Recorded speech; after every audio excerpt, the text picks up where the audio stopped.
eu vou ler primeiro texto de Ezequiel. Preparei aqui uma folhinha só, irmãos, uma folhinha e meia. Não são 8, pastor Roberto.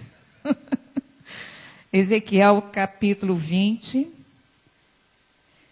Eu vou ler com vocês os versículos 35, 37, 38, a gente pula para o 42, 43 e 44. E depois vamos lá para Lucas 15. Ezequiel 20, 35 diz assim: Levar-vos-ei ao deserto dos povos, e ali entrarei em juízo convosco, face a face. Verso 37. Far-vos-ei passar debaixo do meu cajado, e vos sujeitarei à disciplina da aliança. Verso 38. Separarei dentre vós os rebeldes e os que transgrediram contra mim. Da terra das suas moradas, eu os farei sair, mas não entrarão na terra de Israel. E sabereis que eu sou o Senhor. Verso 42. Sabereis que eu sou o Senhor, quando eu vos der entrada na terra de Israel, na terra que, levantando a mão, jurei dar a vossos pais. Verso 43. Ali vos lembrareis dos vossos caminhos e de todos os vossos feitos com que vos contaminastes, e tereis nojo de vós mesmos por todas as vossas iniquidades que tendes cometido. Verso 44. Sabereis que eu sou o Senhor, quando eu proceder para convosco, por amor do meu nome, não segundo os vossos maus caminhos, nem segundo os vossos feitos corruptos, ó casa de Israel, diz o Senhor Deus. Agora vamos ler o texto de Lucas, capítulo 15, do verso 11 até o verso 18. Parábola do filho pródigo, que nós tanto já conhecemos e ouvimos. Continuou. Certo homem tinha 2 filhos. O mais moço deles disse ao pai: Pai, dá-me a parte dos bens que me cabe. E ele lhes repartiu os haveres. Passados não muitos dias, o filho mais moço, ajuntando tudo o que era seu, partiu para uma terra distante, e lá dissipou todos os seus bens, vivendo dissolutamente.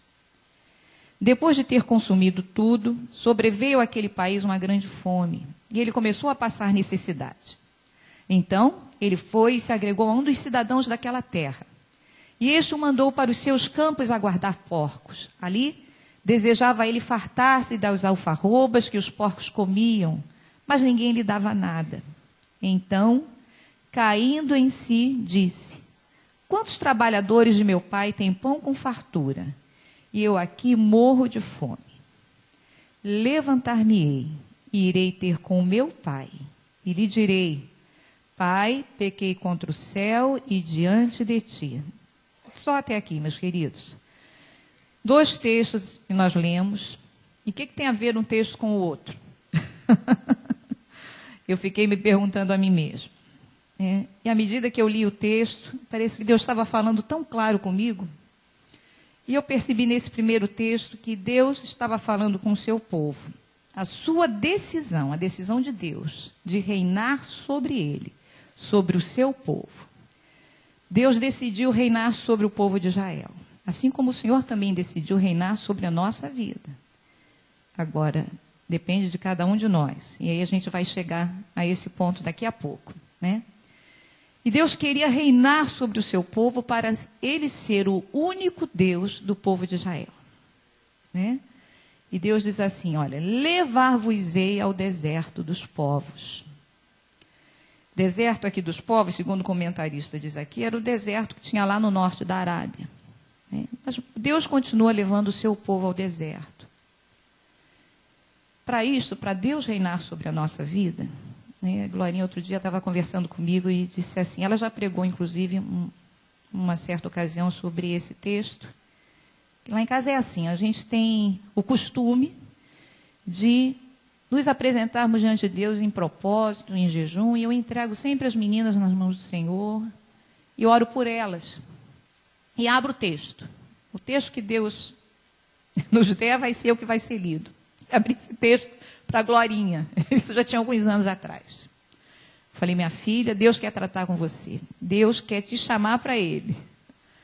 E eu a coloquei aqui, né? Glória Cristina, coloquei a data em 2007, irmãos. Isso foi em 2007. E ela não entendeu muito bem. Passaram-se os anos. 2 anos atrás eu vi Glorinha pregando esse texto. Ela disse assim, Deus nos chama para o deserto, para tirar coisas de nós. Deserto é lugar de alguma coisa, irmãos? Não. Deserto é lugar do nada. Deserto é lugar de ficarmos sós. E o deserto também é o lugar em que Deus concentra todo o nosso foco, toda a nossa atenção na sua pessoa, na pessoa dele, na pessoa de Deus. Então, às vezes eu escuto algumas pessoas falarem, estou passando por uma prova, estou passando pelo deserto. Será que estamos mesmo? Ou tem outras coisas desviando o nosso foco e a nossa atenção? Quando a gente passa verdadeiramente pelo deserto, é porque Deus quer se fazer Deus de fato, de verdade. O Senhor sobre a nossa vida. Ele quer ter o seu domínio sobre nós. Aleluia. Quando a gente ora, né, a oração dos discípulos, que Jesus ensinou aos discípulos, Pai nosso que estás nos céus, venha a nós o teu reino. Domine, Senhor, sobre nós. Quando a gente pede, venha a nós o teu reino, Senhor, é para que tu domines sobre nós. E Deus quer isso de nós. Deus quer fazer isso em nós. Que nós sejamos verdadeiramente seus servos. E que Ele seja o nosso único Senhor. Aleluia. É? E para isso Deus precisa, às vezes, levar o seu povo a esse deserto. Lugar de coisa alguma, onde Deus nos tira coisas, às vezes pessoas, às vezes bens, às vezes posições que ocupávamos antes. Esse é o tratamento de Deus sobre a nossa vida. Né? E entra em juízo conosco. Né? Em verso 36 fala bem claro sobre isso. Para entrar em juízo, como entrei em juízo com os vossos pais no deserto da terra do Egito, assim entrarei em juízo convosco, diz o Senhor. E quando Deus entra em juízo conosco, não adianta nós arrazoarmos com Deus, apresentarmos nossas razões. Não adianta, porque a gente não tem razão. Nós não nos justificamos perante Deus com as nossas obras. Porque perante Deus as nossas obras, aquilo que fazemos ou que falamos, são como trapos de imundície diante de Deus, diante da justiça de um Deus verdadeiro e justo, como é o nosso Deus, irmãos. Aleluia! Esse é o Deus a quem nós servimos, um Deus vivo, puro, fiel. Ainda que sejamos infiéis, Ele permanece fiel, porque Ele não pode negar a si mesmo. Aleluia! E é esse Deus que quer tratar conosco, né? Está tratando aqui com o seu povo.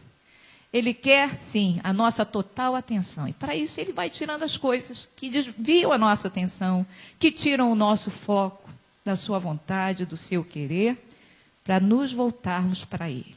Glória a Deus por isso. No verso 42 que nós lemos, diz assim, sabereis que eu sou o Senhor, quando eu vos der entrada na terra de Israel, na terra que, levantando a mão, jurei dar a vossos pais. Deus mostra aqui a sua fidelidade com o seu povo, restaurando o povo à sua terra, aleluia, que Deus havia prometido dar. Isso é fidelidade de Deus. O povo merecia? Nem um pouco, mas era a fidelidade de Deus, cumprindo as suas promessas. E aí, no verso 43, é isso que eu achei muito bonito. Quanto mais fiel é Deus conosco, mais fica evidente a nossa infidelidade. Né? Mais a nossa consciência é chamada à atenção. Quanto mais Deus é fiel conosco, parece que o arrependimento é maior. Né? E graças a Deus por isso. A gente nunca vai se sentir justo diante de Deus. Nunca.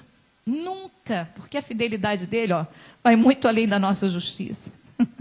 Muito além. E eu tenho vivenciado isso.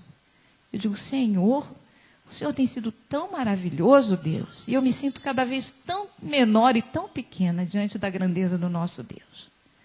E eu fico pensando assim, Senhor, o que eu vou te dar? por mais que eu me arrependa, por mais que eu reconheça, por mais que eu pense, por mais que eu me corrija, por mais que eu me conserte, ainda há muito a ser feito. Muito a ser feito. E essa consciência, esse arrependimento que vem sobre nós diante da fidelidade de Deus, nos dá uma nova consciência. Está no verso 43, olha só. Ali, na terra que Deus prometeu dar e que deu ao povo, vos lembrareis dos vossos caminhos e de todos os vossos feitos com que vos contaminastes, e tereis nojo de vós mesmos por todas as vossas iniquidades que tendes cometido. Olha a nova consciência chegando para o povo. Aleluia.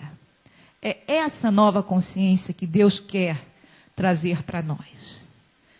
Trazer a consciência de que nós precisamos andar cada dia na presença de Deus, consertar os nossos caminhos, as nossas ações. Eu tenho lido Gálatas 5, eu tenho ficado abismada comigo mesma e com o povo de Deus. E quando a gente lê sobre as obras da carne, eu digo, meu Deus, a gente tem que emendar os nossos caminhos mesmo, porque eu vou te contar. Dissensão, contenda, discórdia, facções, no meio do povo de Deus, gente. Entre famílias. Isso é o que, gente? Obra da carne. Maus caminhos. E a gente tem que se consertar na presença de Deus. Não tem outra saída, não. Não tem outra saída. É o arrependimento, trazendo uma nova consciência e trazendo o fruto do Espírito, que vocês têm aqui na frente, de Gálatas 5. Né? E Deus precisa, e Deus quer ver o seu povo restaurado. Deus quer um povo com nova consciência, com essa consciência dele, aleluia, dessa obra do Espírito, aleluia, realizada dentro de nós. 1 Timóteo 1,5, eu já escrevi aqui, vocês não precisam abrir. Diz assim, o arrependimento gera em nós o que eu vou ler aqui agora. Esses atributos. Ora, o intuito da presente admoestação visa ao amor que procede de coração puro e de consciência boa e de fé sem hipocrisia. Está lá em 1 Timóteo 1,5. E aí eu fico me analisando, assim, um coração puro, uma consciência boa e uma fé sem hipocrisia. É isso que gera essa nova consciência, essa admoestação que nós temos vivido dentro da casa de Deus, ouvindo a palavra de Deus todos os domingos, todos os dias de culto, todos os dias da semana, tem que produzir isso em nós, irmãos. Aleluia. Aleluia, Jesus. Nesse segundo texto, já não é mais Deus falando, né? Pelo menos o verso 17 de Lucas 15, diz assim, então, caindo em si, disse, quantos trabalhadores de meu pai têm pão com fartura e eu aqui morro de fome? Levantar-me-ei e irei ter com meu pai. E lhe direi, pai, pequei contra o céu e diante de ti. Aqui é o homem, não é mais Deus, mas é o homem tomando a decisão de levantar-se e ir ao encontro de Deus. Né? No primeiro texto era Deus decidindo reinar sobre o seu povo, sobre os seus filhos. Agora somos nós, seres humanos, homens mortais, que decidimos nos levantar. A decisão de se levantar e ir ao encontro de Deus é nossa, não é de Deus. Eu é que preciso decidir o que eu quero fazer da minha vida. Quero ficar prostrado, lamentando, relembrando tudo o que passou, ou quero decidir esquecer das coisas que para trás ficam. Aleluia. Prosseguir para o alvo, para o prêmio da soberana vocação em Cristo Jesus. Aleluia. Nós é que precisamos nos levantar diante de Deus, com essa nova consciência que Deus quer que tenhamos. Aleluia. O filho pródigo, gente, vocês já sabem o que quer dizer pródigo, né? Dissipador, gastador, esbanjador, recebeu uma parte da herança, gastou com mulheres, esbanjou tudo, colocou tudo a perder. Ficou pobre, pobre, pobre. E agora estava querendo comer a comida dos porcos. Mas diz a palavra de Deus que ele estava fora de si, porque o verso 17 diz, então, caindo em si. Né? Estava fora de si, no sentido de não estar atento ao que estava acontecendo com ele. Ele não estava com foco. Por isso que Deus precisou levar ele ao deserto. Né? Ele foi levado ao deserto. Eu fiquei pensando e analisando e comparando. Falei, meu Deus, o Senhor está tratando com ele da mesma forma que tratou com o povo de Israel. Né? Ele, por suas próprias ações, se deixou levar ao deserto. Foi se afastando de Deus e ficou totalmente só e sem recurso algum. E agora? Caiu em si, no deserto. No deserto caímos em nós mesmos, a nossa consciência despertada. Não é? A nossa atenção fica focada. E graças a Deus por isso, graças a Deus pelos desertos que passamos. Né? Hoje é culto em ações de graças. Então vamos agradecer a Deus. Se ainda você não recebeu aquilo que você estava esperando em Deus, não é motivo para desanimar. Que eu também ainda não tenho muitas coisas que eu estou esperando ainda de Deus. E se for a vontade dele, amém, que assim seja, Senhor. Não é? Amém, que assim seja. E se não for, ele vai nos dar a graça para a gente continuar servindo a ele com alegria. Aleluia, glórias a Deus por isso. Né? Mas somente quando ele foi levado a esse deserto, de perder as amizades, de perder o dinheiro, de perder os valores, né? A comida, a ponto de quase morrer de fome, é que ele caiu em si. Demorou para cair em si, não é? Demorou. Mas isso acontece com muita gente. Acontece conosco, às vezes que estamos dentro da igreja. Acontece.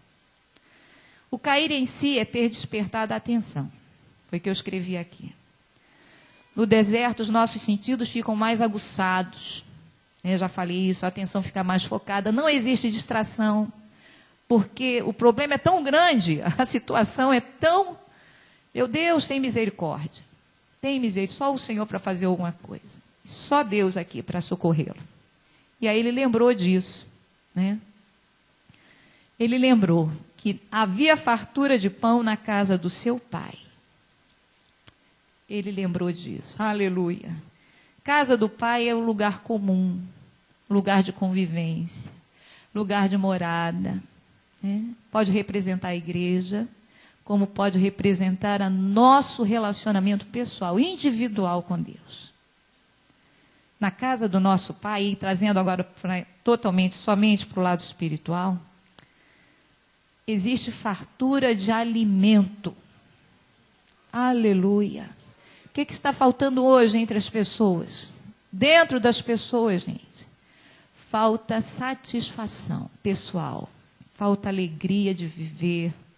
Não é? Isso a gente encontra com o Senhor, na presença de Deus. Buscando a Deus, encontrando Deus. Aleluia. A gente se sente feliz, a gente se sente realizado, a gente se sente pleno. Hoje eu vivenciei isso na minha escola. Cheguei, fiquei um mês de licença por causa do Maurício, teve que operar de emergência. E quando eu retornei segunda-feira à escola, alguns alunos vieram me abraçar, me beijar. Ai, professor, uma saudade de você. Eu falei que eu também, com tanta saudade. Disse, professora, você continua sendo carinhosa. A gente pensou que você ia chegar muito triste. Eu falei, não. Eu continuo feliz com meu Deus, o Senhor é o mesmo. O nosso Deus é o mesmo. Né? Aleluia. Nas adversidades, nas circunstâncias difíceis, o Senhor está conosco. Não estamos sós. Durante muito tempo eu pensei que eu ficaria só, que eu estaria só. Eu me sentia só. Aleluia. Mas Deus, através da sua palavra, uma vez eu estava lendo, e eu disse assim, Senhor, por que eu sinto alegria, sinto prazer em ler a tua palavra, e depois parece que eu esqueço tudo. Parece que vem uma solidão, vem uma tristeza. E aí sabe o que Deus falou para mim? Porque você não se apropria da minha palavra. A gente precisa se apropriar que a palavra de Deus é a verdade.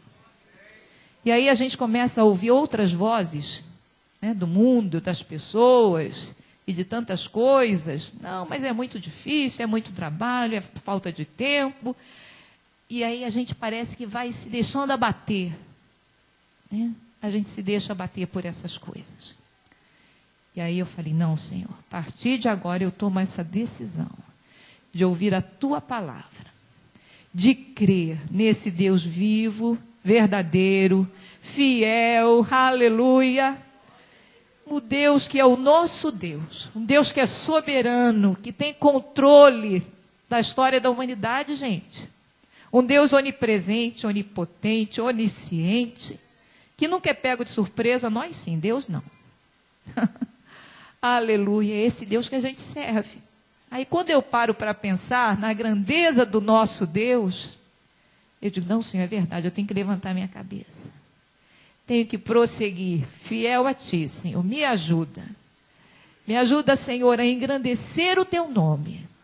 E não fazer o Teu nome pequeno no meio das pessoas. Não, Senhor, mas fazer o Teu nome grande. Aí os meus alunos disseram, mas como é que você está assim? Eu falei, porque Deus é bom. Porque Deus é grande. Aí vieram os colegas, Glória, pensei que você fosse estar muito triste. Eu falei, não, por que eu estaria triste? Estou feliz. Porque Deus, ó, ele levanta assim o dedo lá para cima. Deus é bom. Deus é maravilhoso. Glórias a Deus por isso. Aleluia. As lutas vêm, mas maior é o Senhor. É isso que a gente tem que lembrar. Na hora da adversidade, maior é o nosso Deus. Amém?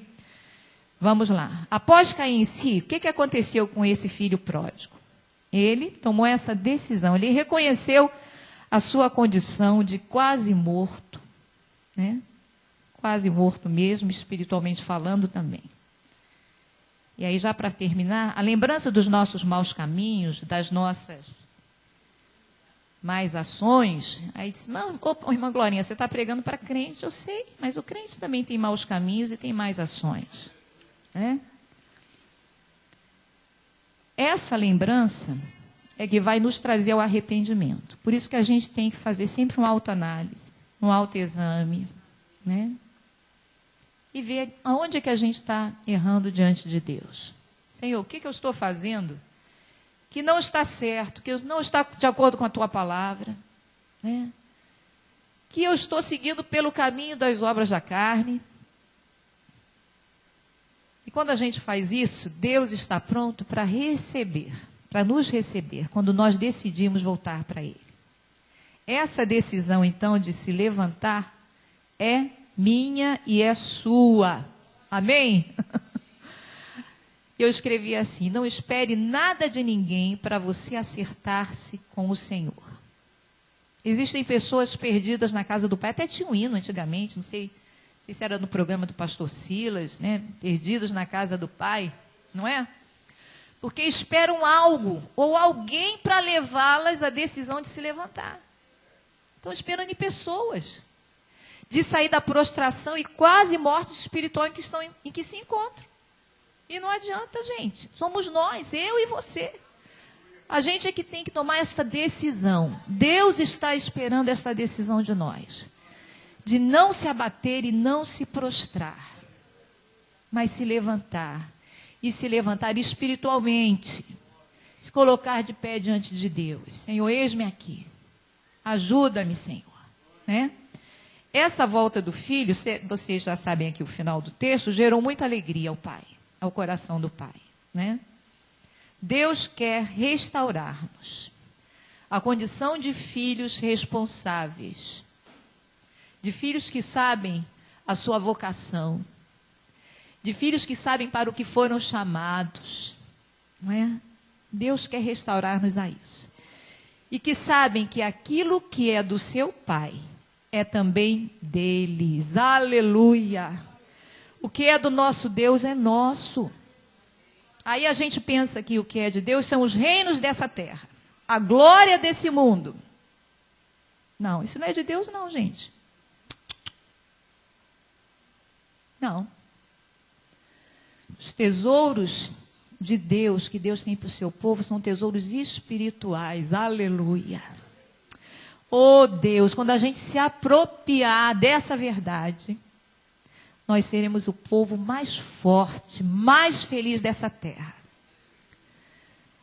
Vocês sabem, eu tive uma experiência com Deus que foi muito forte para mim e que marcou a minha vida.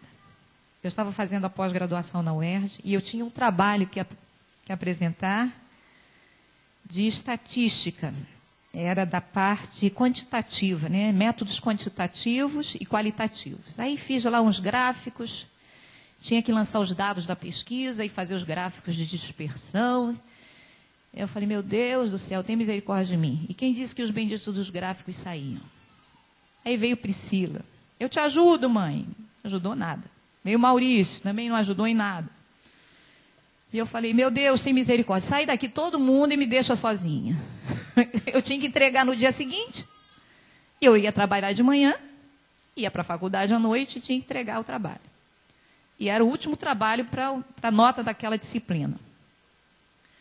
E eu orei, dobrei meu joelho e falei, Senhor, tua palavra diz que eu posso todas as coisas em ti. E o Senhor é o Deus que me capacita, que me ajuda. Senhor, Paulo soube passar por necessidade, soube viver em fartura, e eu agora preciso aprender a fazer esse trabalho, Senhor.